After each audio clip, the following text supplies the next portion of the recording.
الكونفرنس الرابع لقوى الأمن الداخلي للمرأة على مستوى شمال شرق سوريا.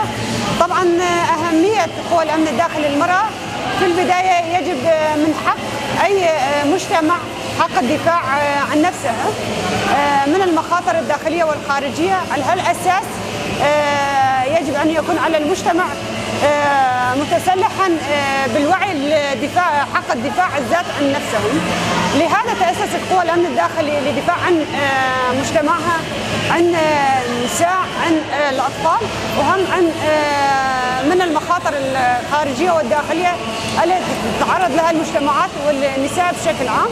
طبعا قوى الأمن الداخلي للمرأة لعبت دور خلال السنوات من خلال ثورة روجا أغا حتى شمال شرق سوريا بكافة المقاطعات أو كافة المناطق تم تأسيس قوى الأمن الداخلي للمرأة لها دور فعال ضمن هذه المجتمع.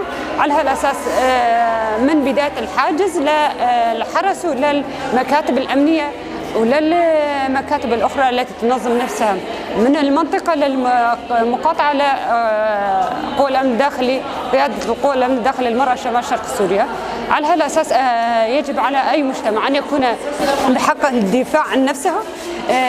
يجب أن تكون المرأة لها دور حق الدفاع عن ذاتها، عن النساء، وبشكل فلسفة حرية المرأة أو فلسفة فكر القائد عبد الله أوجلان.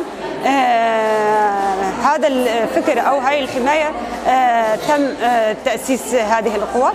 على هالأساس نحن اليوم ضمن قوى الأمن الداخلي كقوات المرأة حماية المناطق من المخاطر أو حماية المجتمع والنساء ضمن من الداخل من أي هجمات تتعرض لها النساء، إذا كان قتل أو ضرب أو جميع الخلايا التي تبتنى على أساس داعش وغير جهات.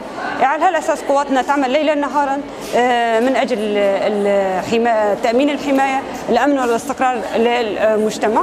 طبعا انعقاد كونفرنس المرأة هدفه هو مستخرجات مكاتب جديدة وهم آليات عمل جديدة وتطوير مهارات المرأة للأكثر على هالنحو.